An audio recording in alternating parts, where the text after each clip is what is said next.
আলাইকুম ওয়া রাহমাতুল্লাহ।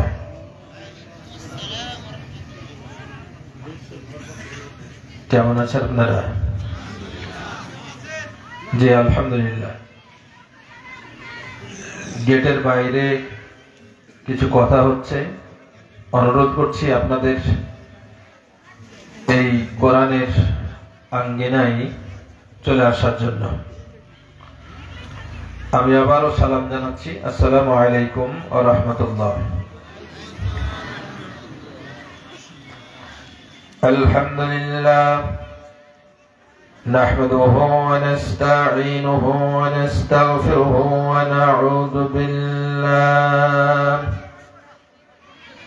ونعوذ بالله من شرور أنفسنا ومن سيئات أعمالنا. من يهده الله فلا مضل له ومن يضلله فلا هادي له.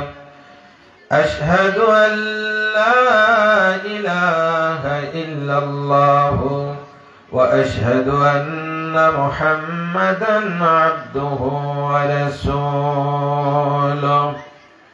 أما بعد فأعوذ بالله من الشيطان الرجيم. بسم الله الرحمن الرحيم. للرجال نصيب مما ترك الوالدان والأقربون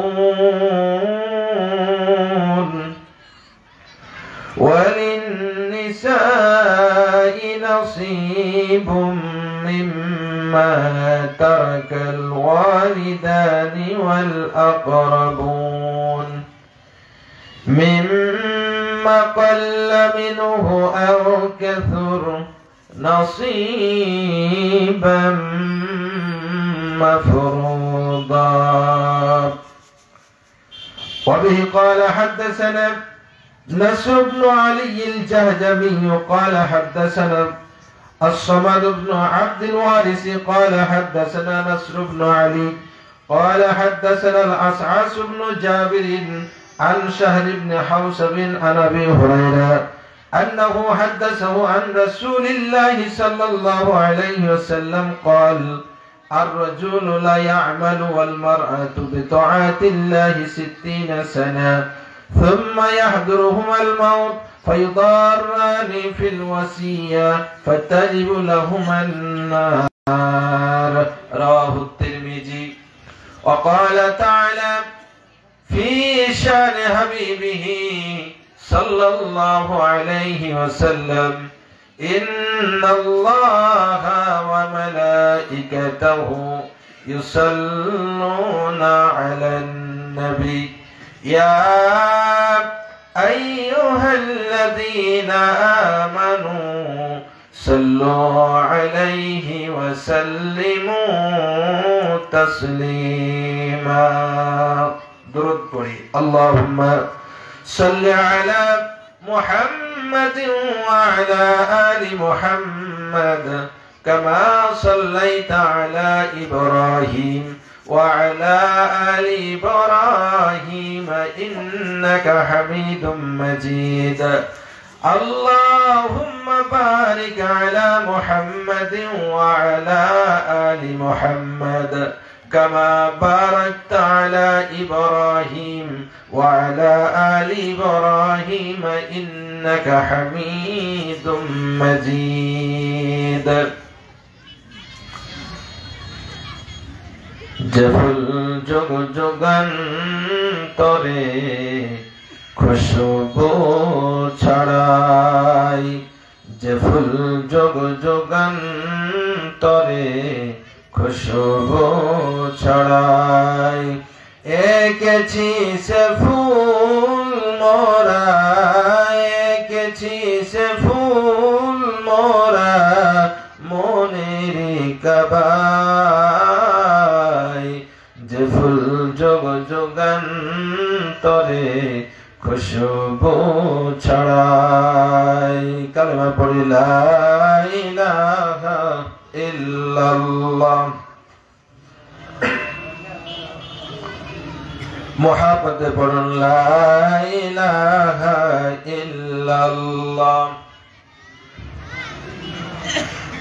সুবহানাল্লাহ আলহামদুলিল্লাহ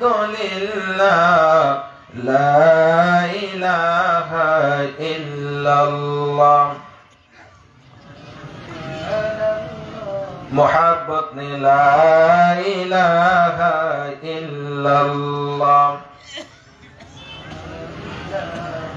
প্রেমের ফুল গোধারা, প্রেমের ফুল গোধারা, তোমারই জন্য মতোয়ারা। আমি হতে পারি সবই হারা, যদি তোমার প্রেমের শুধু পাই গো সারা। লা ইলাহা ইল্লাল্লাহ, লা ইলাহা ইল্লাল্লাহ মুহাম্মাদুর রাসূলুল্লাহ।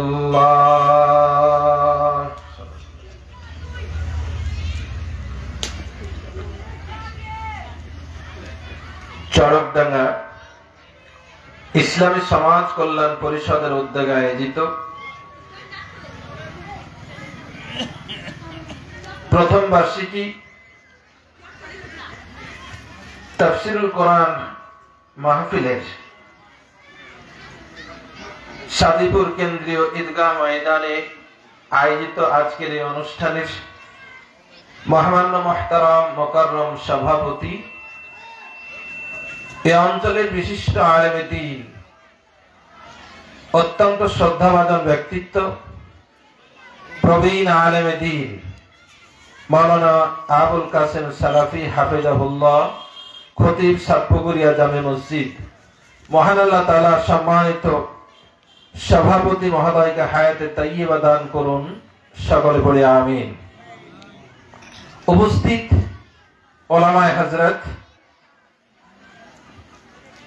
সকল বয়সী কোরআন প্রেমিক তাওহীদি জনতা, পর্দার আড়ালে আছেন আমার সম্মানিতা সর্বগুণে গুণান্বিতা মা ও বোনেরা, আল্লাহ সুবহানাহু ওয়া তাআলার প্রশংসা জ্ঞাপন করছি যে রব্বুল আলামিন আমাদেরকে এই সুন্দরতম আয়োজন করে বাস্তবায়ন করার তৌফিক দান করেছেন। সেই আল্লাহ তাআলার প্রশংসা জ্ঞাপন করছি, সবাই পড়ি আলহামদুলিল্লাহ। কর্তৃপক্ষ যত বড় করে আয়োজন করেছেন, উপস্থিতি সে তুলনায় অনেকটা কম। এজন্য যাদের কানে মাইকের আওয়াজ পৌঁছছে, অনুরোধ করব দ্রুততার সময়ে এই প্যান্ডেলে চলে আসার জন্য। ইতিমধ্যে আমরা যারা আসতে পেরেছি, আল্লাহ তাআলার আবারও শুকরিয়া আদায় করি, সকলে পড়ি আলহামদুলিল্লাহ। দরুদ পেশ করছি আবারও সংক্ষিপ্ত ভাবে আখিরি জামানার নবী, নবী আকরাম, নবী দো জাহান, নবী মুহাম্মদুর রাসূলুল্লাহ সাল্লাল্লাহু তাআলা আলাইহি সাল্লাতু ওয়াসসালামের প্রতি সংক্ষিপ্ত ভাবে সবাই পড়ি সাল্লাল্লাহু আলাইহি ওয়াসাল্লাম। সম্মানিত উপস্থিতি, ভূমিকায় আর সময় ক্ষেপণ না করি, আমার জন্য সময় অনেকটা কম। আল্লাহ সুবহানাহু ওয়া তাআলা তৌফিক এনায়েত করলে আমার জন্য বরাদ্দকৃত সময়ের মধ্যে আলোচনা উপস্থাপন করব উত্তরাধিকার আইন প্রসঙ্গে। আল্লাহ তাআলার তৌফিক, আপনাদের প্রাণ খোলা দোয়া চাচ্ছি। আল্লাহ সুবহানাহু ওয়া তাআলা এ বিষয়ে যেন যৎসামান্য কথা বলার তৌফিক দান করেন, সকলে পড়ে আমিন। সম্মানিত উপস্থিতি, ব্যতিক্রমী একটা আলোচনা আপনাদের সামনে নিয়ে আসার মনস্থির করেছি। আমাদের জালসা মাহফিলগুলোতে সাধারণত এই বিষয়ের উপরে ওয়াজ হয় না। উত্তরাধিকার আইন তথা ইলমুল ফারায়েজ নিয়ে একটা আনকমন একটা বিষয়, জটিল একটা বিষয়। এজন্য সাধারণত এই বিষয়টা জালসা মাহফিলগুলোতে আলোচনা হয় না। কিন্তু আমি আজকে এই বিষয়টা নিয়ে আলোচনার জন্য নিয়ত করেছি। কি কারণে সেটি একটু পরে বলছি। তার আগে আমি বিনীতভাবে অনুরোধ করছি, একটু মনোযোগ দিয়ে আমার কথা আলোচনা শোনার অনুরোধ করছি। কারণ এই আলোচনা শোনার জন্য একটু মনোযোগ দরকার। যদি খাতা কলম কারো কাছে থাকে, খাতা কলম একটু রাখবেন সাথে। আর এখন তো সবার কাছে মোবাইল আছে, কারণ শুনে মনে থাকবে না হয়তো, এজন্য মোবাইলের রেকর্ড করার জন্য আমি অনুরোধ করছি, যাতে করে পরবর্তী সময়ে বিষয়টা আবার শুনে অনুধাবন করে আমরা বাস্তবায়ন করতে পারি। আল্লাহ সুবহানাহু ওয়া তাআলা আজকের এই আলোচনা উপস্থাপন করার, শোনার, সর্বোপরি আমল করার আল্লাহ তাআলা যেন তৌফিক দান করেন। সবাই বলে আমিন। আপনারা কি ইতিমধ্যে ক্লান্ত হয়ে গেছেন নাকি? একটু জোরে তাকবীর লাগান, লিল্লাহি তাকবীর। আর জোরে নারায়ে তাকবীর। আল কোরআনের আলো, আল হাদিসের আলো। এবার একটু কেন্দ্রে যাবেন। আল কোরআনের আলো, সংসদে যা আলো। কারণ কোরআনুল কারীম এই সংসদে যদি জ্বালতে পারেন, তাহলে তৃণমূল পর্যন্ত এর সুফল আমরা ভোগ করতে পারবো। আমি আপনার ঘরে যদি জ্বালি, তাহলে এটা ঘর পর্যন্তই সীমাবদ্ধ থাকবে। কিন্তু যদি আমরা সংসদ ভবনে কোরআনুল কারীমের আলো জ্বালতে পারি, এই সংসদ, এই পার্লামেন্ট যদি কোরআনুল কারীম দিয়ে পরিচালিত হয়, সংসদ ভবন থেকে একেবারে প্রত্যন্ত অঞ্চলের গ্রাম লেভেল পর্যন্ত প্রতিটি জায়গায় এর সুফল, এর আলো ছড়িয়ে পড়বে ইনশাআল্লাহ। জোরে বলুন আমরা রাজি আছি। জোরে বলুন আল কোরআনের আলো, সংসদে আলো, কোরআন হাদিস যেখানে, লিল্লাহি তাকবীর। আল্লাহ তাআলা তৌফিক দান করুন। জোরে বলুন আমিন। আমার ভাইয়েরা, বন্ধুরা, যে বিষয়টি আমি আলোচনার নিয়ত করেছি, আমি আগেই বললাম, বিষয়টি হলো উত্তরাধিকারী আইন। অর্থাৎ মানুষ মৃত্যুর পরে যে সম্পদটা রেখে যায়, সেটা বন্টন প্রক্রিয়া, বন্টন নীতিমালা। হয়তো বলবেন এই বিষয়টা কেন আলোচনা করছেন? কারণ হলো, বাংলাদেশের যতগুলো আইন আছে, বাংলাদেশের যে সংবিধান আছে, বাংলাদেশের সংবিধান কি কোরআনুল কারীম দ্বারা রচিত? জবান খুলে বলুন, বাংলাদেশের সংবিধান কি পরিচালিত হয় কোরআন দিয়ে? হয় না। অথচ এই কোরআনুল কারীম আল্লাহ সংবিধান হিসাবেই নাজিল করেছেন। আমরা কোরআনুল কারীমকে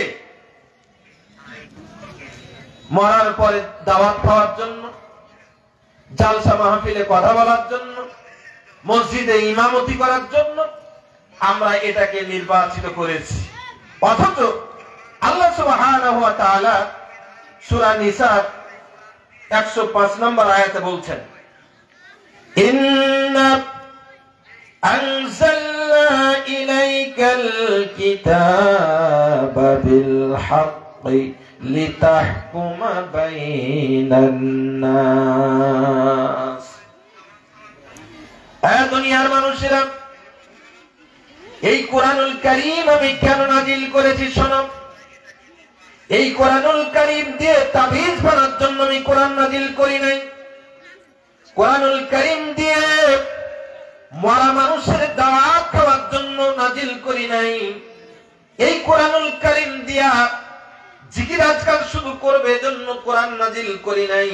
কোরআন নাজিলের মূল আলোচনা, মূল উদ্দেশ্য হলো আমি কোরআন নাজিল করেছি সত্য সহকারে, লিতাহকুমা বাইনান নাস, যাতে করে মানুষের মধ্যে এই কোরআন দ্বারা আপনি ফায়সালা করতে পারেন, কোরআন দ্বারা বিচার করতে পারেন, কোরআন দ্বারা এই সমাজ পরিচালনা করতে পারেন, কোরআন দ্বারা সংসদ পরিচালনা করতে পারেন, কোরআন দ্বারা কোর্ট কাছারি আদালত পরিচালনা করতে পারেন।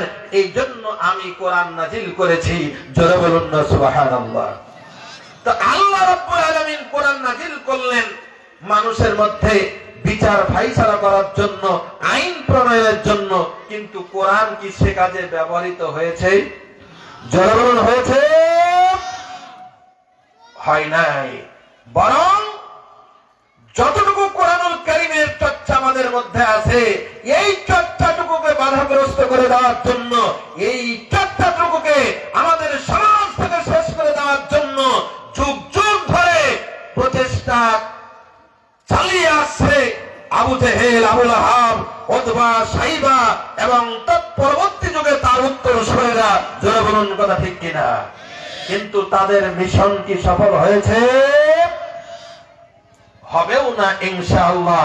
এই কোরআনুল কারীমের গায়ে যারা হাত দেওয়ার চেষ্টা করবে, আল্লাহর কসম তারাই নিশ্চিহ্ন হয়ে যাবে। কোরআনুল কারীমের কিচ্ছু হবে না। চলুন বলে ঠিক কিনা?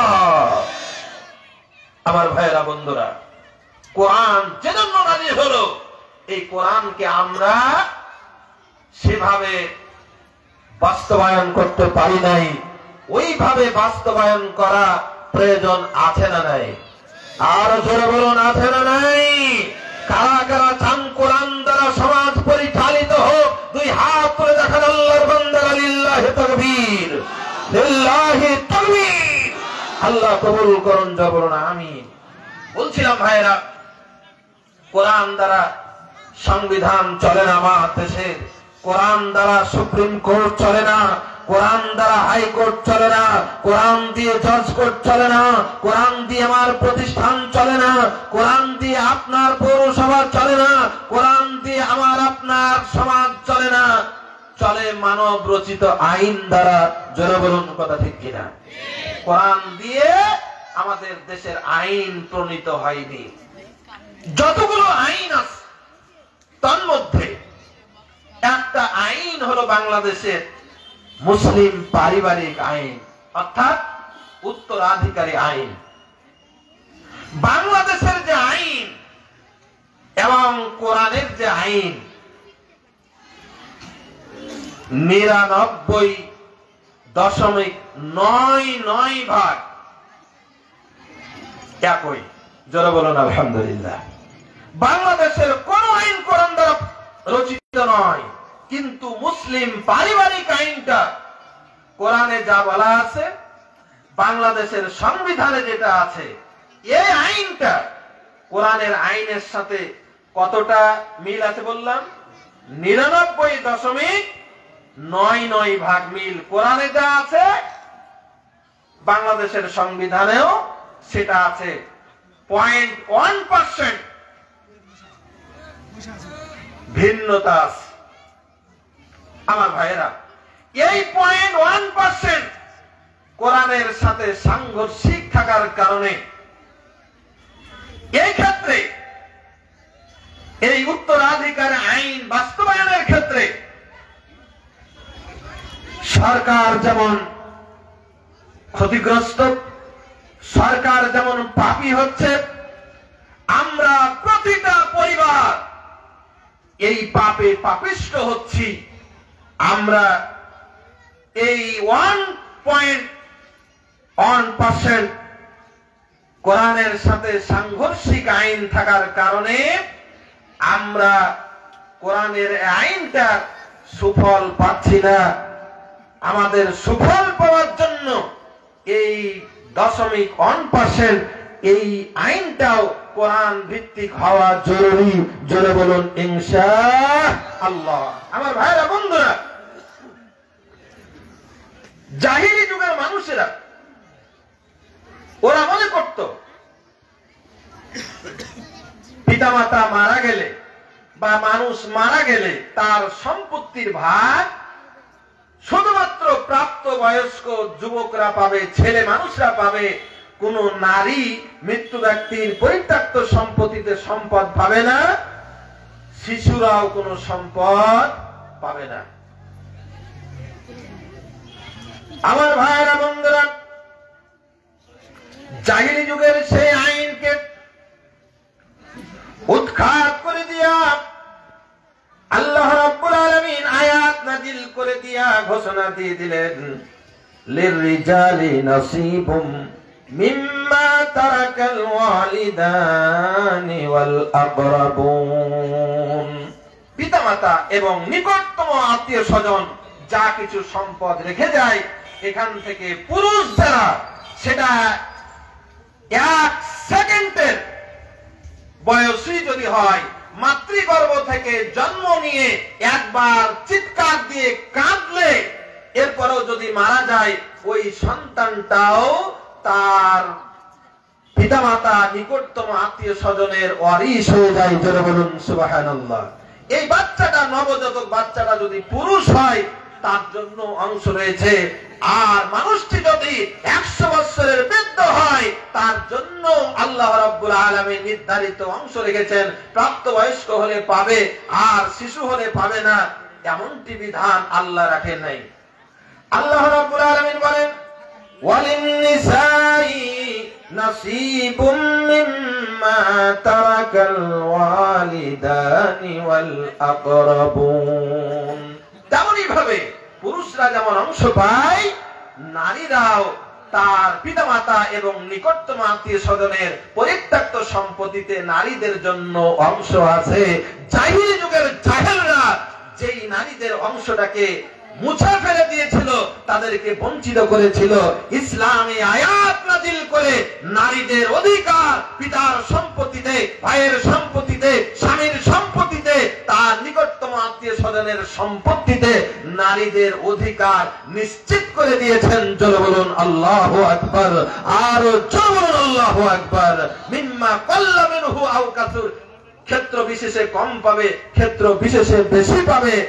নাসিবাম মাফরুজা, এই বিধান আল্লাহ রাব্বুল আলামিন ফরজ করে দিয়েছেন। জোরে বলুন আলহামদুলিল্লাহ। আমার ভাইয়েরা বন্ধুরা, ফরজ বিধান মানে নামাজ পড়া যেমন ফরজ, নামাজ যদি কেউ ছেড়ে দেয় ইচ্ছাকৃতভাবে, সে যেমন কাবিরা গুনাহগার হয়। ইচ্ছাকৃতভাবে উত্তরাধিকারী আইন থেকে যদি কাউকে বঞ্চিত করা হয়, তাহলে কাবিরা গুনাহ হবে।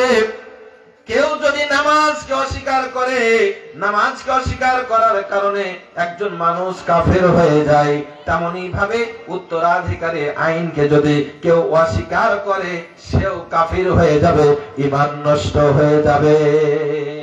যারা বলুন নাউজুবিল্লাহ। তাহলে এই বিষয়টা ফরজ বিধান আদায় না করলে কাবিরা গুনাহ হবে, অস্বীকার করলে ঈমান চলে যাবে। আমার ভাইরা বন্ধুরা, এবার আমরা একটু মিলাই দেখবো আমাদের ঈমান আছে না চলে গেছে। আমার ভাইরা বন্ধুরা, জাহিলি যুগের মানুষেরা নারীদেরকে সম্পদ দিত না, বাচ্চাদেরকে সম্পদ দিত না। আর আমরা এই যুগের মানুষেরা কি করি? আল্লাহ রাসূল যেন আমাদেরকে লক্ষ্য করে বলতেছেন, তিরমিজি শরীফের হাদিস 2117 নম্বর হাদিস, আল্লাহ নবী সাল্লাল্লাহু আলাইহি সাল্লাম বলছেন, ইন্নার রাজুলা লা ইয়ামালু, একজন পুরুষ মানুষ আমল করে করে তার জীবন পার করে, নামাজ পড়ে, রোজা করে, হজ করে, যাকাত দেয়। ওয়াল মারাতু বিতাআতিল্লাহি, তদ্রূপ ভাবে একজন নারী আল্লাহর অনুগত্যে দিন যাপন করে, নামাজ পড়ে, রোজা করে, হজ করে, যাকাত দেয়, ওয়াজ মাহফিল শুনে, সবকিছু করে। কতদিন পর্যন্ত? মা বোনদেরকে লক্ষ্য করে বলছি, আপনারা একটু সামনে থেকে জায়গা গুছিয়ে বসবেন। আপনাদের জায়গা পূরণ হয়েছে শুনে খুবই ভালো লাগলো। আল্লাহ রাব্বুল আলামিন মা বোনদেরকে জাযায়ে খায়ের দান করুন। জোরে বলুন আমিন। আর জোরে বলুন আমিন। একটু আগায় বসেন আর কালিমা পড়ুন লা ইলাহা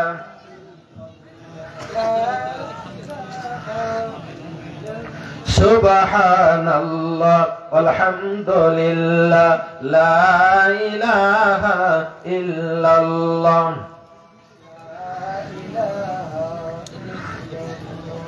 লা ইলাহা ইল্লাল্লাহ মুহাম্মাদুর রাসূলুল্লাহ।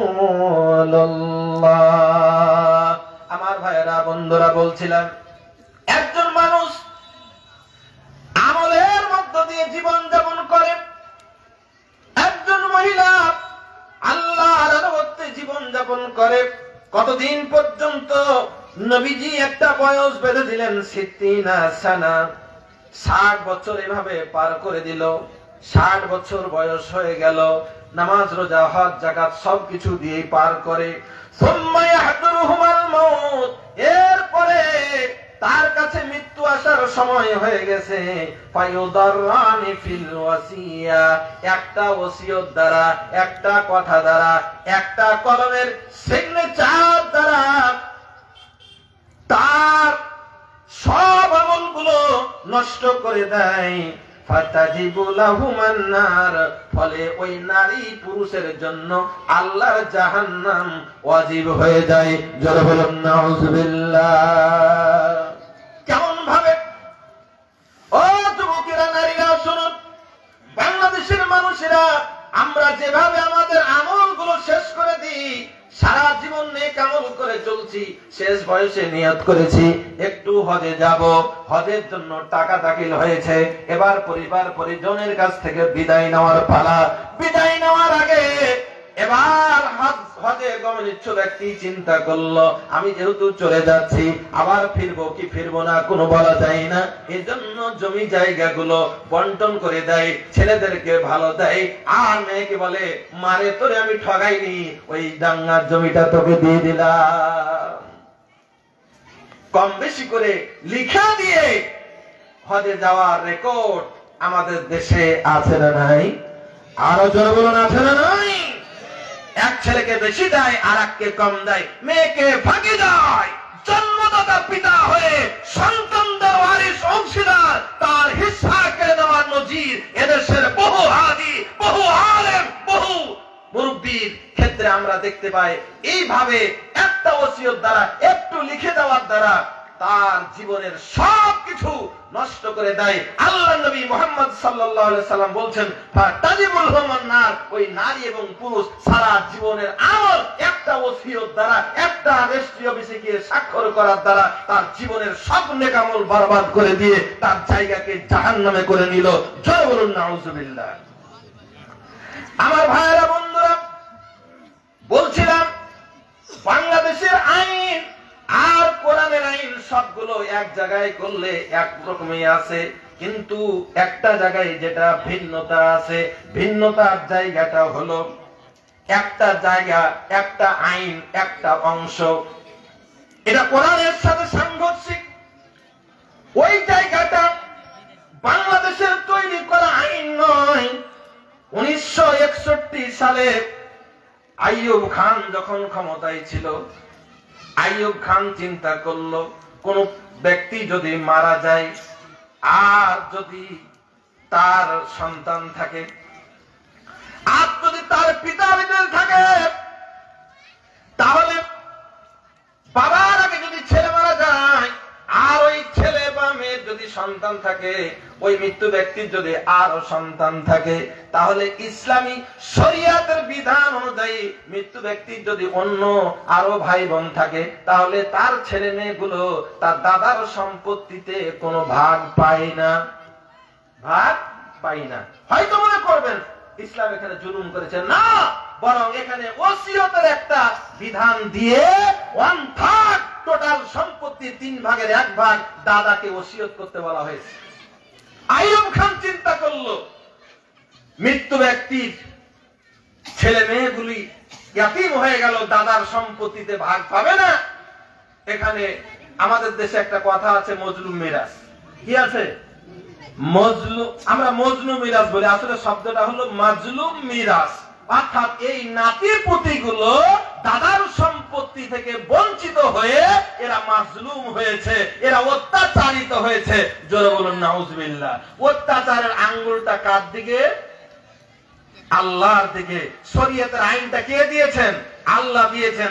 আইয়ুব খান চিন্তা করলো আল্লাহ নাতিপুতিদের প্রতি জুলুম করেছে। জোরে বলুন নাউজুবিল্লাহ। এজন্য আইয়ুব খান এবার আইন করলো ওই নাতিপুতিদের বাপ বেঁচে থাকতে যে সম্পদ পেত মারা যাওয়ার পরে ততটুকুই পাবে। এজন্য একটা আইন তৈরি করে দিল। আল্লাহকে জালেম বানায়া আইন তৈরি করে দিল আইয়ুব খান। আবার আল্লাহ কি বলেন?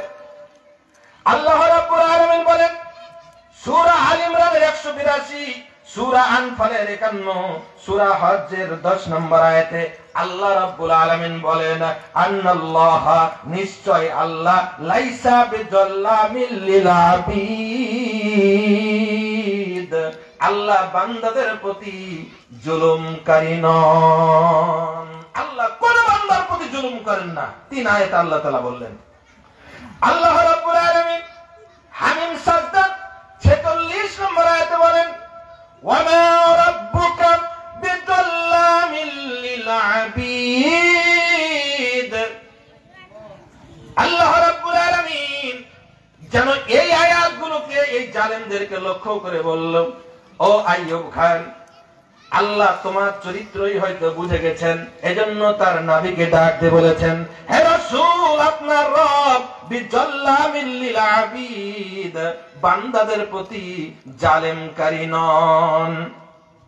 সূরা কাফির 29 নম্বর আয়াতে আল্লাহ বলেন ওয়ামা আনা বিযাল্লামিল লিল আবিদ, আর আমি আমার বান্দাদের প্রতি জুলুমকারী নয়। 3 আয়াতে আল্লাহ রাব্বুল আলামিন এক জায়গায় বললেন নিশ্চয় আল্লাহ বান্দাদের প্রতি জালেম নন, আর দ্বিতীয় আয়াতে বললেন হে রাসূল, আপনি বলেছেন আপনার রব বান্দাদের প্রতি জুলুম করেন না।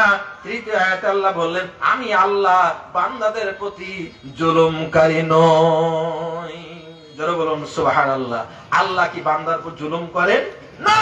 অথচ এই আইয়ুব খান আল্লাহর বিরুদ্ধে আঙ্গুল তুলে আইন পাশ করে দিল যে না, এ আল্লাহর আইন, এটা প্রযোজ্য নয়, এটা এখানে আমার মতো আইন একটা করে দিলাম।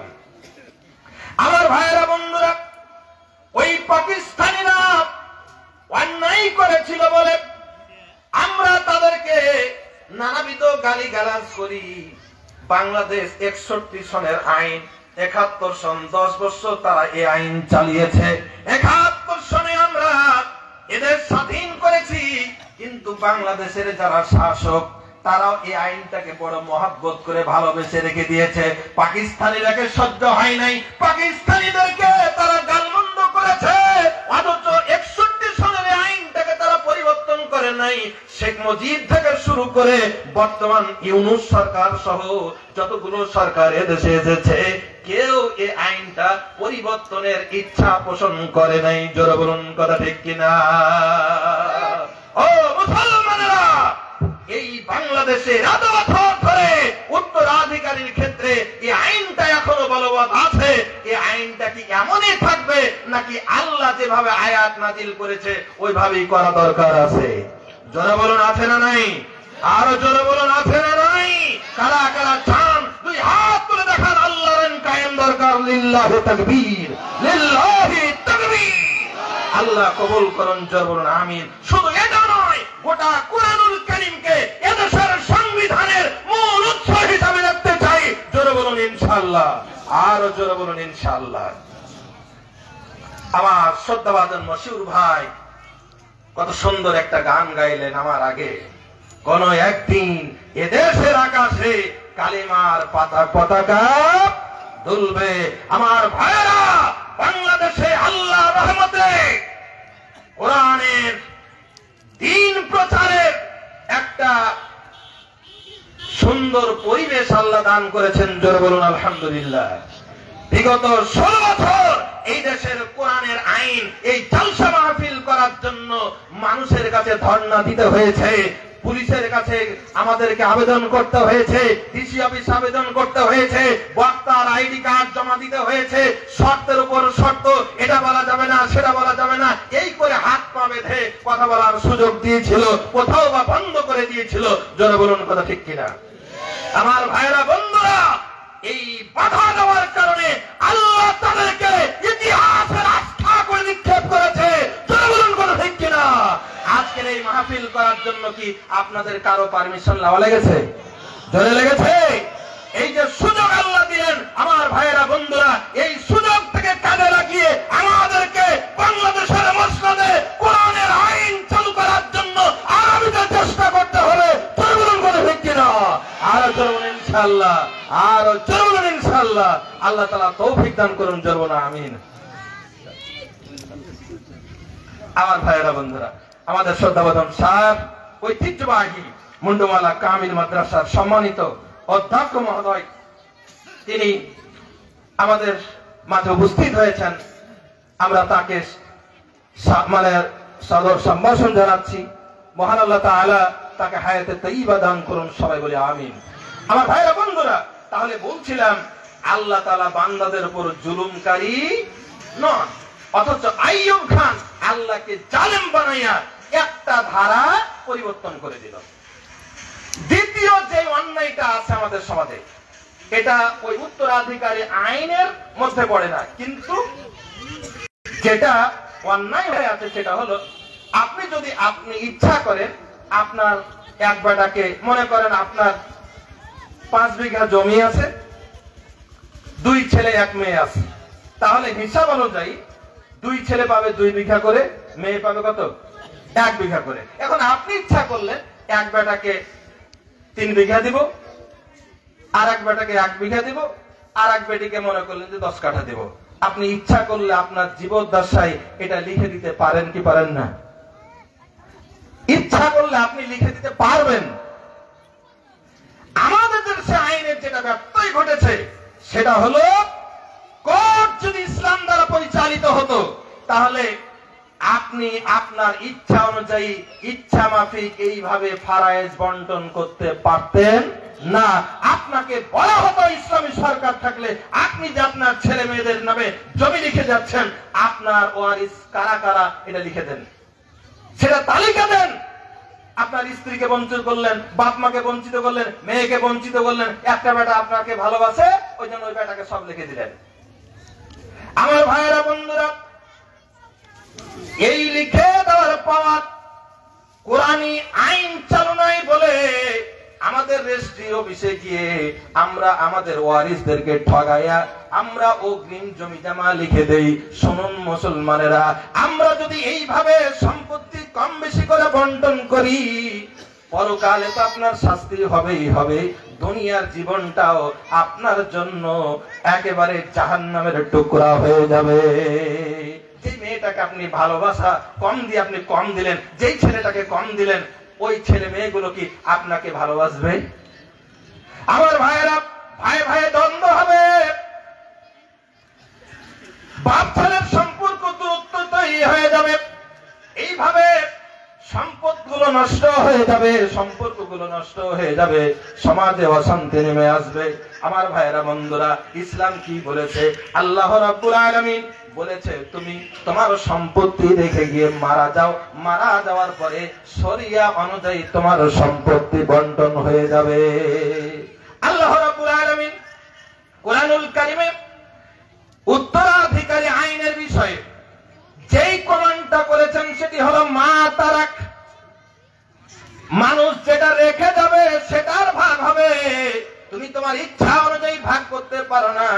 তুমি রেখে যাও, কোরআন সুন্নাহ অনুযায়ী আইন অনুযায়ী সম্পত্তি ভাগ হয়ে যাবে। এই মা তারাকা শব্দটা আল্লাহ রাব্বুল রাব্বুল আলামিন কোরআনুল কারীমে 11 বার ব্যক্ত করেছেন। সূরা নিসার 7 নম্বর আয়াতে 2 বার, 11 নম্বর আয়াতে 2 বার, 12 নম্বর আয়াতে 4 বার, 33 নম্বর আয়াতে 1 বার, আর 176 নম্বর আয়াতে 2 বার, সর্বমোট 11 বার আল্লাহ বারবার বলেছেন মা তারাকা মা তারাকতুম। এই বলে আল্লাহ বলেছেন তোমরা রেখে যাও, তোমাকে কলম ধরার এখতিয়ার আল্লাহ রাব্বুল আলামিন দেন নাই। তুমি তোমার সম্পদ ছেলে মেয়েদের জন্য খরচ করো, তাদেরকে প্রতিষ্ঠিত করো, দিন শিক্ষা দাও, তাদের জন্য খরচ করো, কিন্তু স্থাবর অস্থাবর সম্পত্তি তোমার ইচ্ছা মতো তুমি বন্টন করে যেতে পারো না। তুমি রেখে যাও, তোমার রেখে যাওয়া সম্পত্তি কোরআন এবং সুন্নাহ অনুযায়ী বন্টন হবে। আমার ভাইরা বন্ধুরা, জাহিলি যুগে কিভাবে বন্টন হতো? আল্লাহ রাব্বুল আলামিন এই ফারায়েদের আয়াত নাজিলের যে সমস্ত শানের বর্ণনা করা হয়েছে, তার মধ্যে একটা শানের বর্ণনা করি, সময় যেহেতু আমার কম। তিরমিজি শরীফের 2092 নম্বর হাদিস, আল্লাহর নবীর সাহাবী জাবির বিন আব্দুল্লাহ রাদিয়াল্লাহু তাআলা আনহু হাদিস বর্ণনা করে বলেন, জাআত ইমরাতু সাদ ইবনে রবি বিইবনাতাইহা মিন সাদিন ইলা রাসূলিল্লাহি সাল্লাল্লাহু আলাইহি ওয়াসাল্লাম। আল্লাহর নবী সাল্লাল্লাহু আলাইহি ওয়াসাল্লামের কাছে সাদ বিন রবি নামক একজন সাহাবীর স্ত্রী তার 2 জন কন্যা সন্তানকে নিয়ে আল্লাহ রাসূল সাল্লাল্লাহু আলাইহি ওয়াসাল্লামের কাছে আসলেন। ফাকালাত, সাদের স্ত্রী আল্লাহর নবীকে ডাক দিয়ে বললেন, ইয়া রাসূলুল্লাহ, হে আল্লাহর রাসূল, হাতানি ইবনাতা সাদ ইবনে রবি, এই যে 2টা মেয়েকে দেখতে পাচ্ছেন, এই 2 জন মেয়ে হচ্ছে আপনার সাহাবী সাদ ইবনে রবির কন্যা। কুতিলা আবুহুমা মাকা ইয়াউমা উহুদ, ইয়া রাসূলুল্লাহ, এই 2 জন কন্যার পিতা তথা আমার স্বামী সাদ আপনার ডাকে সাড়া দিয়া উহুদের যুদ্ধে দিন কায়েমের জন্য শামিল হয়েছিল। উহুদের যুদ্ধে গিয়া আমার স্বামী সাদ কি বলে শাহাদাত বরণ করেন। যখন বাড়িতে সাদের শহীদ হওয়ার খবর বাড়তে পৌঁছলো, শহীদ হওয়ার খবর পৌঁছার সাথে সাথে সাদের যতগুলো সম্পত্তি ছিল, এই সম্পদগুলো সব তার ভাইরা জবরদখল করে নিল। জোরে জোরে বলুন না নাউজুবিল্লাহ। আল্লাহর নবীকে তাই সাদের স্ত্রী বললেন, ইয়া রাসূলুল্লাহ, সাদ আপনার সঙ্গে উহুদ যুদ্ধে শহীদ হয়েছেন। ওয়া ইন্না আম্মাহুমা আখাযা মালাহুমা, আর এই 2 জন কন্যার যে অংশটুকু পেত, এই কন্যা 2 জনকে বঞ্চিত করে দিয়া তাদের চাচারা সম্পত্তি দখল করে নিয়েছে। ফালাম ইয়াদা লাহুমা মালান, কিচ্ছু রাখে নাই, সম্পূর্ণ তারা নিয়েছেন। ওয়ালা তুনকাহানি ইল্লা ওয়ালাহুমা মালুন, ইয়া রাসূলুল্লাহ, তাদের যদি কোনো মাল না থাকে তাহলে তাদের বিয়ে শাদী দেওয়া কঠিন হয়ে যাবে, কেমনে আমি কি করব? অভিযোগ দায়ের করলেন সাদের স্ত্রী। ক্বালা ইয়াবদিল্লাহু ফি যালিক, ও সাদ ইবনে রবির স্ত্রী, চিন্তা করো না, দেখি আল্লাহ রাব্বুল আলামিন তোমাদের ব্যাপারে কি ফয়সালা করেন। আল্লাহ সুবহানাহু ওয়া তাআলা সঙ্গে সঙ্গে মিরাসের আয়াত নাজিল করে দিলেন। জোরে বলুন না সুবহানাল্লাহ, আর জোরে বলুন না সুবহানাল্লাহ। মেয়েদেরকে মৃত্যু ব্যক্তির স্ত্রী এবং তার কন্যাদেরকে বঞ্চিত করে তার ভাইয়েরা যে সম্পত্তি দখল করে নিয়েছিল, এই ব্যাপারে ইসলাম আয়াত নাজিল করে দিলেন। জোরে বলুন আলহামদুলিল্লাহ। আয়াত নাজিল হয়ে গেল। فبعث رسول الله صلى الله عليه وسلم الى عمهما, আয়াত নাজিল হওয়ার সাথে সাথে আল্লাহর নবী মুহাম্মদ সাল্লাল্লাহু আলাইহি ওয়াসাল্লাম লোক পাঠিয়ে দিলেন, এই মেয়েদের চাচা যারা সম্পত্তি দখল করে নিয়েছে তাদেরকে ডেকে নিয়ে আস। ইসলামী শাসক যারা হবে, শরীয়তের আইন যদি বলবৎ থাকতো, তাহলে মানুষের অধিকার কে যদি কেউ নিত, তাহলে রাষ্ট্র এটার কি দিত? প্রতিকার করার জন্য এগিয়ে আসতো।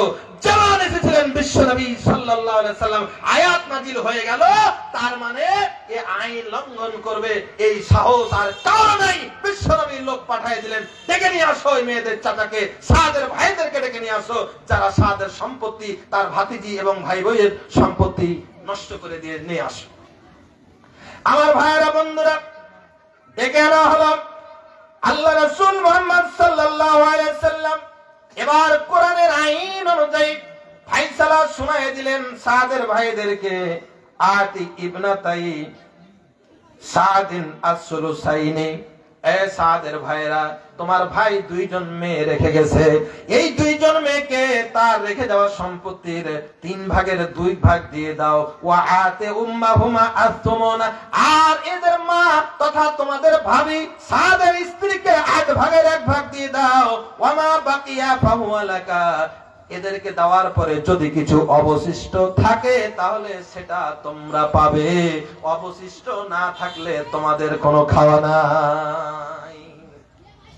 আমার ভাইরা, বন্ধুরা, ইসলামের জন্য এই যে আইন নাজিল হয়ে গেল, আমরা মুসলমান, আমরা নামাজ রোজা কি মনে করি ইসলাম, অথচ এটা আমরা ইসলামের বিধান মনে করি না। আমার ভাইরা, বন্ধুরা, মন দিয়ে শোনা লাগবে। মৃত্যু ব্যক্তি যদি মারা যায়, মারা যাওয়ার পরে তার সম্পত্তিতে ধারাবাহিকভাবে 4টা হক আছে। এই 4টা হক মুসলমানদের জন্য জানা ফরজ, ফরজ ফরজ মানতেই হবে, জানতেই হবে। মানুষ মারা গেলে তার সম্পত্তিতে কয়টা হক? যারা বলেন কয়টা? 4টা হক। আমি আগেই বলেছি, খাতা কলম নিয়ে বসতে হবে আজকের দার্সে, অথবা মোবাইলে কল রেকর্ড করতে হবে। মৃত্যু ব্যক্তি, আমাদের তো আত্মীয় স্বজন মারা যাবে, আমরাও মারা যাব, প্রত্যেকের জন্য এই জিনিসটা জেনে রাখা দরকার। মানুষ মারা যাবে, তার সম্পত্তিতে ধারাবাহিক 4টা হক আছে। এই 4টা হক জেনে বাস্তবায়ন করা নামাজ রোজার মতোই ফরজ। নাম্বার 1, মানুষ মারা গেল, তার সম্পত্তির হক হলো তার সম্পত্তি দিয়ে তার কাফন দাফনের ব্যবস্থা করা। আমাদের দেশে যদি একটু মানুষ গরিব হয় তাহলে কি করে? ওই কাঠ থবে বাঁশ আছে, বাঁশ কেটে নিয়ে আসো, এই ভাই জানতো এটা কবর দিতে হবে। আপনাদের মুন্ডমালা কি আছে জানি না, যে গোরস্থানে মাটি দিতেও কি লাগে? টাকা লাগে। এই চাঁপাইনবাবগঞ্জে, আমি যেখানে আছি চুনাখালীতে, ওখানে কবর দিতে ন্যূনতম 4000 টাকা লাগে। আর রাজধানী ঢাকার যদি কথা চিন্তা করেন তাহলে তো লাখ টাকার ব্যাপার, আরো ব্যাপার। একটা হিসাবে দেখেছি, একজন বাড়ি ভাড়া, গুলশানে বাড়ি ভাড়া থাকতে যদি 25,000 টাকা লাগে একজন মরা মানুষকে দাফন করতে, ওই ভিআইপি গোরস্থানগুলোতে মাসে 25,000 টাকারও বেশি ভাড়া দিতে হয় কবরবাসীকে। তো সম্মানিত উপস্থিতি, ইসলামের বিধান হলো মানুষ যদি মারা যায় তাহলে তার সম্পত্তি থেকে প্রথম করণীয় হলো তার সম্পত্তি দিয়েই তার কাফন দাফন করতে হবে। তার পাটাতন, তার কাফন, তার কবর মূল্য যাই বলেন, তার সম্পত্তি দিয়েই করতে হবে, চাওয়া যাবে না। যদি না থাকে সেটা ভিন্ন কথা, কিন্তু যদি থাকে তাহলে প্রথম কাজ হচ্ছে তার সম্পত্তি দিয়েই তার কাফন দাফন করতে হবে।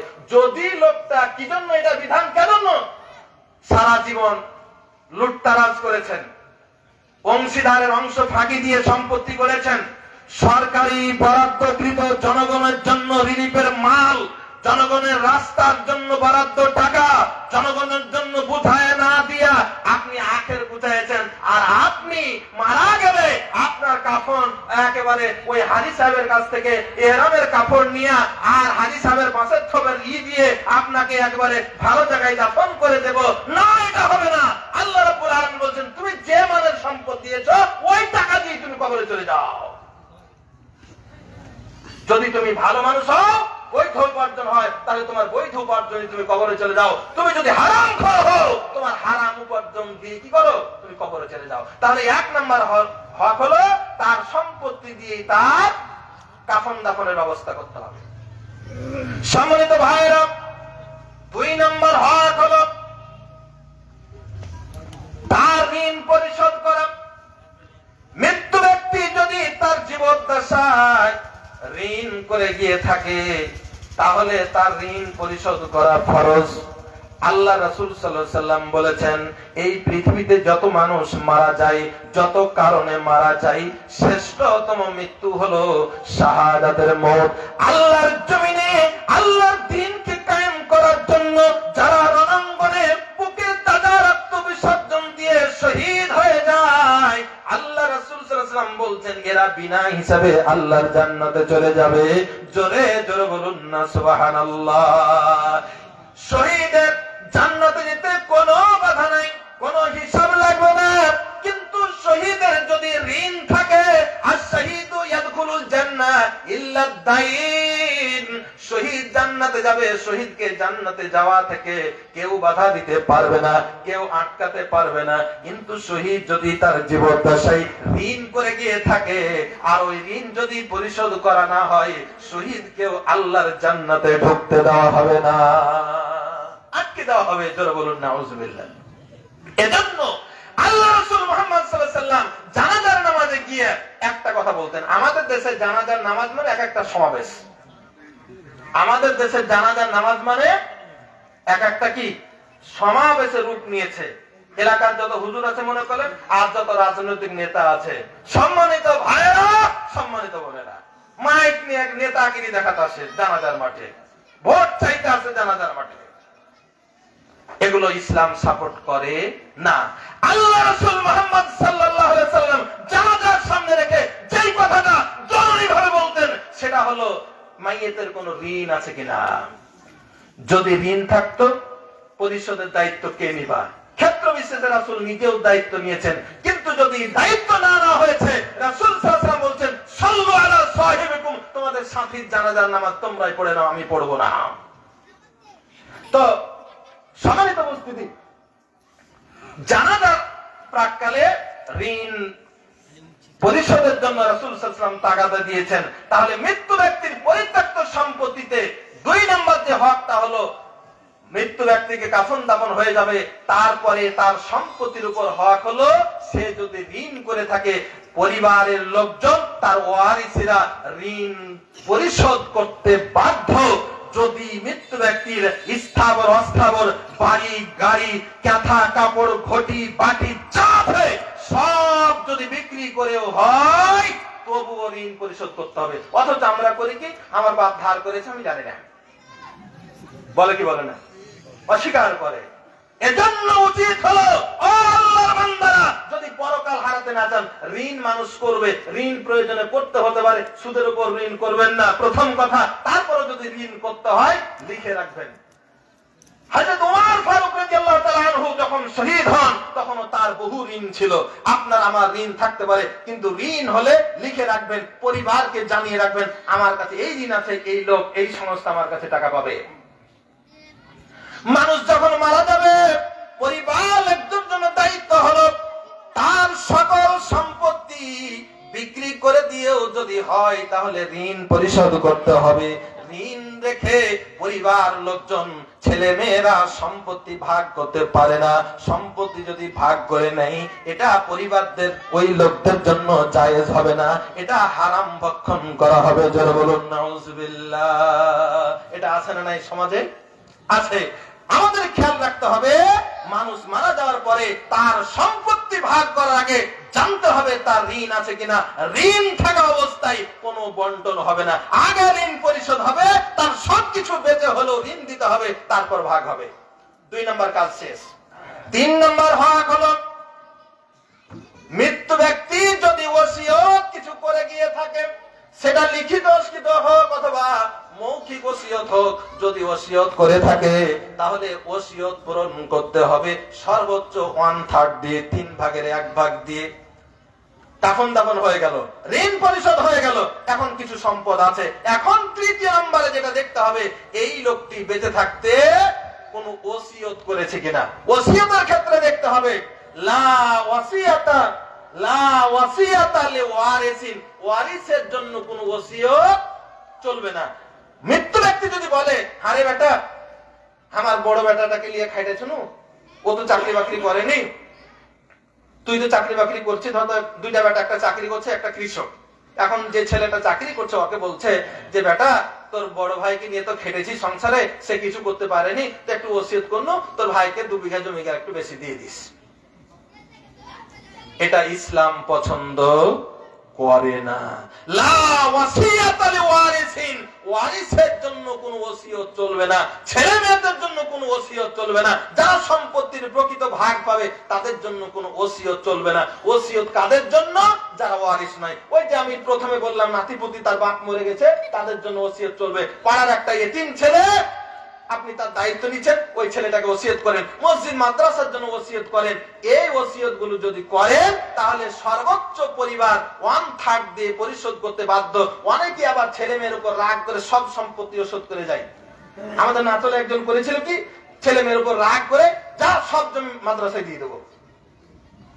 তাহলে সব জমি যদি মাদ্রাসায় দিয়ে দেয়, একেবারে বক্তাকে দিয়ে ঘোষণা দিয়ে দিল সব দিয়ে দিব, তাহলে এক্ষেত্রে পরিবার 1/3 দিতে বাধ্য, 3 ভাগের 1 ভাগ আদায় করতে বাধ্য, বাকিটা দেওয়াটা বাধ্যতামূলক নয়। তাহলে 3 নম্বর কাজ হলো মৃত্যু ব্যক্তির পরিত্যক্ত সম্পত্তি থেকে ওসিয়ত পূরণ করতে হবে।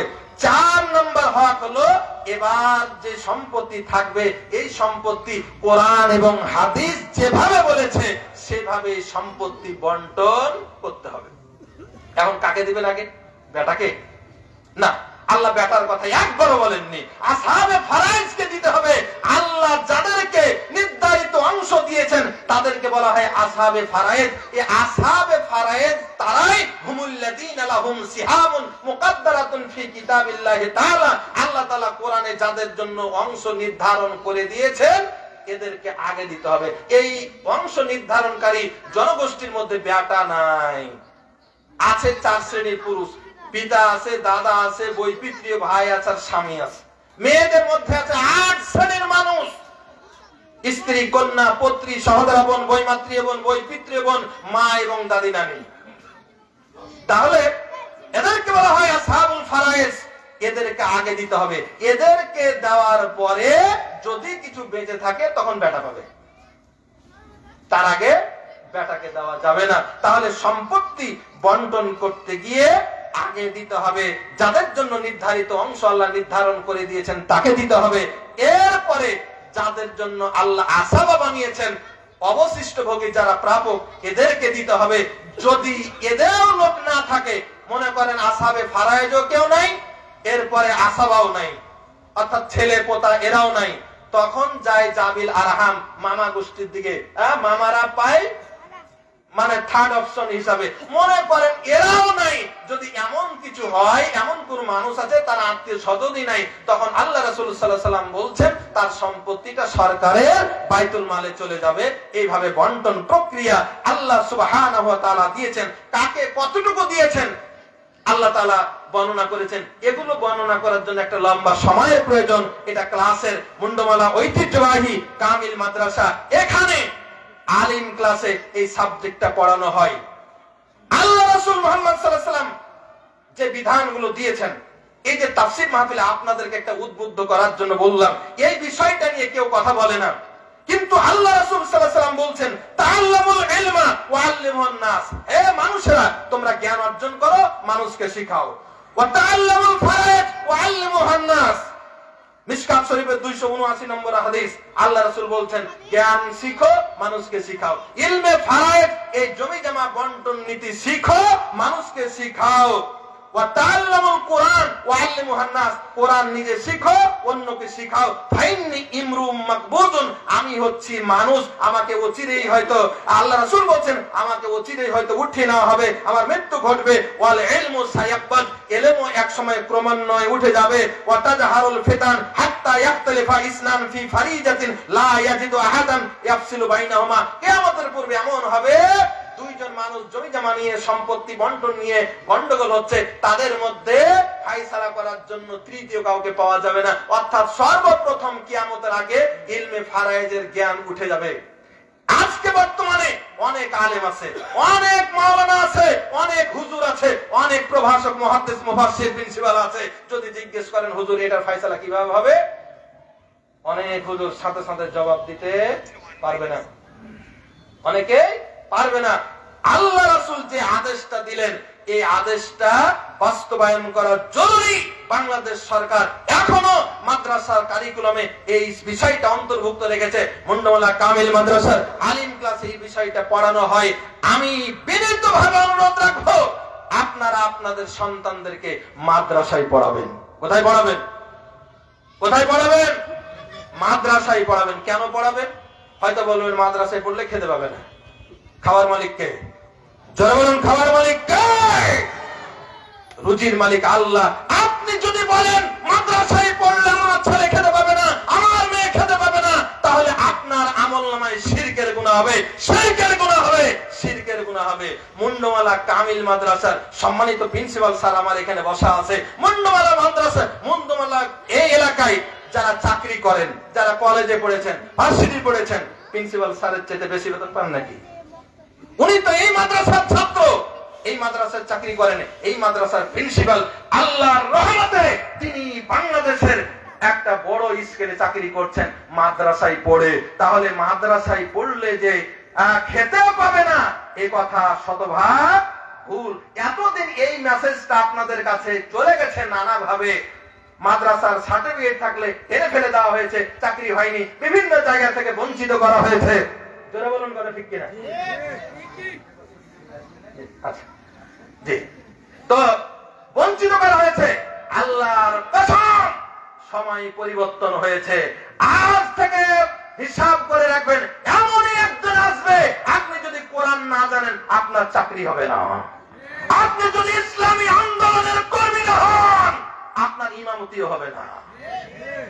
এমন একটা সময় আসবে, কোরআনের পক্ষে না আসলে আপনার ভিক্ষা করে খেতে হবে। সুতরাং রিজির মালিক কে? আল্লাহ। আপনি কোরআনের সংস্পর্শে থাকবেন, ইসলামের সংস্পর্শে থাকবেন, আপনার রিজিকের ব্যবস্থা করবেন কে? আল্লাহ। আর জোরে বলুন, কে? আল্লাহ।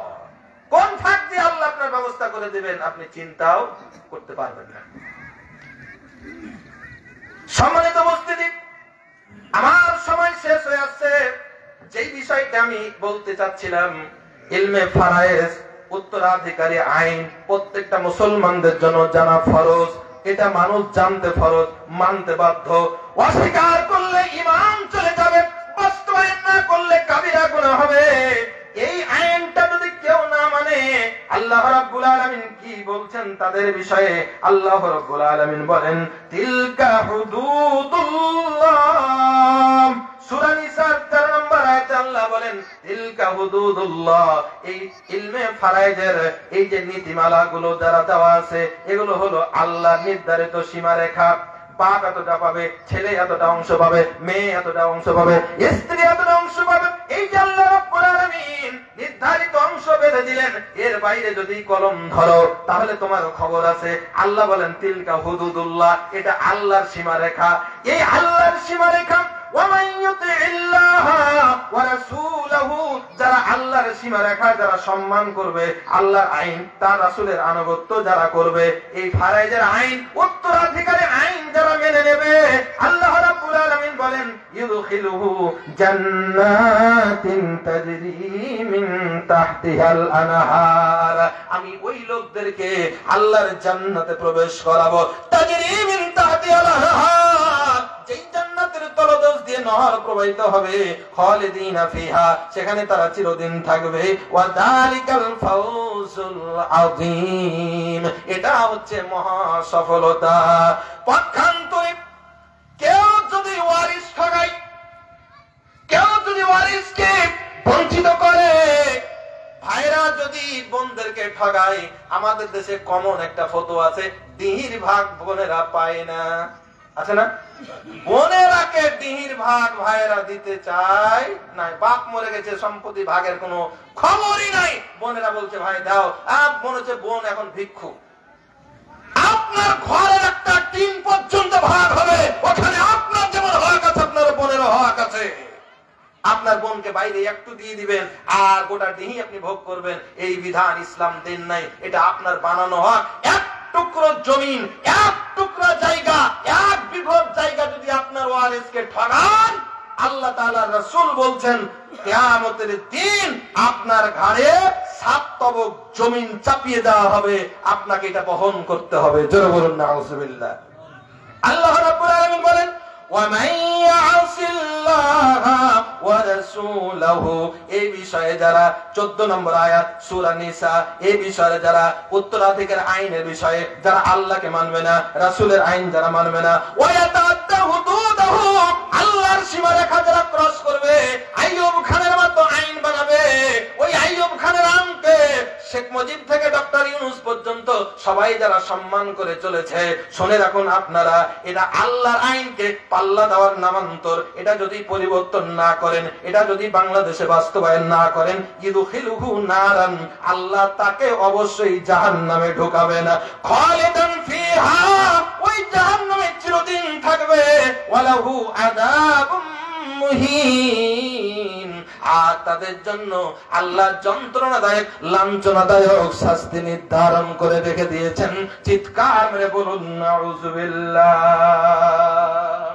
আল্লাহ রাসূল সাল্লাল্লাহু আলাইহি ওয়াসাল্লাম বলছেন মান ফাররা মিন মিরাসি ওয়ারিসিহি, কেউ যদি তার অংশীদারের অংশ কেটে দেয়, ফাতাহুল্লাহু মিরাসাহু ফিল জান্নাহ, আল্লাহ তার জান্নাতের অংশ কেটে দেবেন, ওই ব্যক্তি কোনোদিনই জান্নাত পাবে না। ইতিমধ্যে আমাদের জন্য করণীয় হলো, মনে করেন আপনার বাপ আপনাকে বেশি দিয়ে আপনার ভাইকে বা বোনকে কম দিয়ে মরে গেছে, আপনার বাপ কোনোদিনই জান্নাত যেতে পারবে না। আপনার বাপকে যদি জান্নাতে পাঠাতে হয়, আপনি যদি মরার পরে জান্নাতে যেতে চান, তাহলে আপনার বাপ ভুল করে গেছে, এটা সংশোধন করা জরুরি হয়ে আছে। আপনাকে এখনই রাত পড়লেই কালকে আপনাকে রেজিস্ট্রি অফিসে গিয়ে আপনার যে বোনকে কমানো হয়েছে ওর হক বুঝিয়ে দেন, যে ভাইকে কমিয়ে দিয়েছে আপনার বাপ, আপনার হক বুঝিয়ে দেন। যদি বুঝিয়ে দিতে পারেন আর আপনার আব্বার জন্য ক্ষমা প্রার্থনা করেন, আপনার আব্বা মুক্তি পাবে, আপনিও মুক্তি পাবেন। যদি এটা করা না হয়, আপনার আব্বা কিয়ামত পর্যন্ত জাহান্নামের জন্য জ্বলতে থাকবে। আপনি যে কম বেশি সম্পদ নিয়ে ভোগ করছেন, এটার জন্য আপনাকেও জবাবদিহি করতে হবে হাসরের ময়দানে। আল্লাহ যেদিন বিচার করবেন, হাসরের ময়দানে আল্লাহ যেদিন বিচার করবেন, সেদিন এর ফায়সালা হতেই হবে। আল্লাহ রাসূল মুহাম্মদ সাল্লাল্লাহু আলাইহি ওয়াসাল্লাম বলছেন আতাদরুনা মাল মুফলিস, আমার সাহাবীরা তোমরা কি জানো গরীব কাকে বলে, অভাবী কাকে বলে, তোমরা কি জানো? সাহাবীরা বলছেন আল মুফলিসু ফিনা মাল্লা দিরহাম লাহু ওয়ালা মাতা, ইয়া রাসূলুল্লাহ আমাদের মধ্যে যাদের গাড়ি নেই, বাড়ি নেই, টাকা নেই, পয়সা নেই, তারা হলো গরীব। নবীজি ডাক দিয়ে বলেন আমার স্বামীরা, তোমরা যাদেরকে গরীব বলে চিহ্নিত করলে, আসলে এরা গরীব নয়। আল মুফলিসু ফি উম্মতি, আমার উম্মতের মধ্যে তারাই সবচেয়ে দরিদ্র। ইয়াতি ইয়াউমুল কিয়ামতি বিসিয়ামিন ওয়া সালাতিন ওয়া যাকাতিন, কিয়ামতের ময়দানে যখন হাজির হবে, তার আমলনামায় সালাতের নেকি, তার আমলনামায় সিয়ামের নেকি, তার আমলনামায় হজের নেকি, পাশাপাশি অপর দিকে ওয়ায়াতি কাদ সালামা হাদা, কাউকে গালি দিয়েছে, কাউকে কষ্ট দিয়েছে, কাউকে আঘাত দিয়েছে, কারো মাল নষ্ট করেছে, ওয়ারিসদের অংশ ঠগাই দিয়েছে। আল্লাহ তাআলা যেদিন ফয়সালা করবেন, যারা অংশীদার ফাঁকি দিয়েছিল এদেরকে নেকি দ্বারা পরিশোধ করা হবে, ইউতি মিন হাসানাতিহি, নেকি দিয়ে পরিশোধ করা হবে। নেকি যদি তার শেষ হয়ে যায়, উখিজা মিন খাতায়াহুম, তাদের পাওনাদারদের গুনাহগুলো নিয়ে তার উপর চাপিয়ে দেওয়া হবে। সুম্মা দুরিহা ফিন্নার, এরপরে তাকে জাহান্নামে নিক্ষেপ করা হবে। আল্লাহ রাসূল মুহাম্মদ সাল্লাল্লাহু আলাইহি ওয়াসাল্লাম বললেন এরা হলো প্রকৃত দরিদ্র। তার আমলনামায় অনেক নেকি ছিল, কিন্তু হকদারের হক নষ্ট করার কারণে নেকিগুলো নেকি দিয়ে পরিশোধ করে তাকে অন্যের গুনাহ কাঁধে নিয়ে জাহান্নামে যেতে হবে। সম্মানিত ভাইরা, আমরা কি এইভাবে হক মেরে জাহান্নামে যেতে চাই? যারা বলুন চাই না। সুতরাং আজকে আমার সংক্ষিপ্ত বক্তব্যে যেটা বুঝাতে চাইলাম, ওয়ারিসদের হক যারা ঠকিয়ে রেখেছি, আমরা আজই পরকালকে মাথায় রেখে আমরা এটা সংশোধন করব এবং ভবিষ্যতে আমরা কেউ কোনোদিন অন্যায় ভাবে কাউকে ঠকাবো না। আর আইনের যে ব্যত্যয়টুকু ঘটে আছে সেটুকু সহ পুরো কুরআনুল কারীমকে বাংলাদেশের সংবিধান বানানোর জন্য আন্দোলন করা, সংগ্রাম করা, চেষ্টা করা প্রত্যেকটা মানুষের জন্য ফরজে আইন হয়ে আছে। সুতরাং আল্লাহ তাআলা এই ফরজে আইন আমাদের বাস্তবায়ন করার তৌফিক দান করুন। সবাই বলে আমিন। আমি আবার বলছি, এই বিষয়টা নিজে জানুন, জানতে চেষ্টা করুন। আমি বলছিলাম মধ্যখানে যে আপনার সন্তানকে মাদ্রাসায় পড়াবেন, মুন্ডমালা কামিল মাদ্রাসা সহ অনেক মাদ্রাসা এলাকায় প্রতিষ্ঠিত হয়েছে, আপনাদের সন্তানদেরকে সেখানেই আপনারা দেবেন। কারণ এই একদিনের ওয়াজ শুনে গোটা সমাজকে পরিবর্তন করা যাবে না। আমাদের সমাজকে পরিবর্তন করে মানুষগুলোকে পরিবর্তন করতে হবে, মানব সম্পদগুলোকে কোরআনী সম্পদ বানাতে হবে।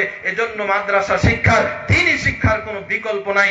এই শিক্ষিত মানুষেরা, এই শিক্ষিত জনগোষ্ঠীগুলো যেদিন বাংলাদেশের মসনদে যাবে, কোরআনওয়ালা মানুষগুলো যেদিন বাংলাদেশের মসনদে যাবে, সেদিন আমরা সবাই দুনিয়াতে শান্তি পাবো, মরার পরেও কবরের জান্নাত পেয়ে ধন্য হব ইনশাআল্লাহ। সবাই বলে ইনশাআল্লাহ, আরো জোরে বলুন ইনশাআল্লাহ। আল্লাহ সুবহানাহু ওয়া তাআলা আমাদের সকলকে আজকের আলোচনা অনুযায়ী আমল করার তৌফিক দান করুন, আমিন। প্রধান বক্তা চলে এসেছেন। প্রধান বক্তার জন্য অন্তরের অন্তঃস্থল থেকে দোয়া করি, আল্লাহ সুবহানাহু ওয়া তাআলা হযরতকে কোরআনের খেদমতে কবুল করুন, তার কণ্ঠকে ইসলামের প্রচার ও প্রসারে এবং আল্লাহর জমিনে বাস্তবায়নের ক্ষেত্রে তাকে অগ্রগণী ভূমিকা পালন করার তৌফিক দান করুন, আল্লাহুম্মা আমিন। আজকের আলোচনায় শেষ নয়, আজকের আলোচনা শেষ পর্যন্ত আপনারা শুনবেন। এবং আরেকটি পোস্টার আমার সামনে এসেছে, আপনাদের মুন্ডমালা সরকারি উচ্চ বিদ্যালয় মাঠে আগামী 18ই জানুয়ারি শনিবার তাফসীর মাহফিল আছেন, সেখানে সভাপতি থাকবেন আমার শ্রদ্ধাভাজন মাওলানা আমিরউদ্দিন সাহেব, প্রিন্সিপাল মুন্ডমালা কামিল মাদ্রাসা। বক্তা থাকবেন তৈবুর রহমান এবং আমাদের সম্মানিত শ্রদ্ধাভাজন আলেমে দ্বীন মুন্ডমালা কামিল মাদ্রাসার সাবেক সহকারী অধ্যাপক মাওলানা মোহাম্মদ ইব্রাহিম সাহেব হাফিজাহুল্লাহ। আল্লাহ তাআলা তাদেরকে হেফাজত করুন। আপনারা সেই মাহফিলে যাবেন, শুধু মাহফিল শুনবেন এটা নয়, এটা সাময়িক।